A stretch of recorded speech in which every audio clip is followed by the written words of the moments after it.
Good afternoon po sa inyong lahat. Ako po si Angelita Marcera, taga Coronadal City, South Cotabato, may asawa at 2 anak. Papakita ko po sa inyo yung aking yung kape na kung saan siya po yung nagbigay sa akin ngayon ng lakas.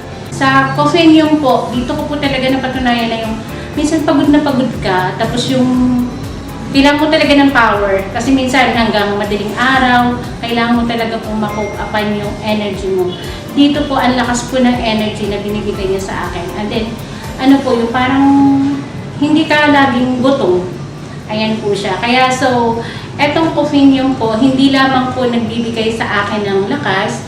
At the same time po, eto po ay dagdag din po sa aking para sabihin ko another extra income. Ang masasabi ko po sa iba dyan, lalo na po sa mga bising nanay or bising tatay, uminom po tayo ng Coffeenium coffee, tangkilikin po natin ang sariling atin. Ito po talaga ay masarap sa tiyan, lalo na po sa may mga karamdaman. Hindi man po natin masasabi na ito po ay magpapagaling sa inyo, pero ito po ay tutulong po sa inyong kalusugan. Again po, Coffeenium Coffee from Iris Trading Company. Tangkilikin po natin. Maraming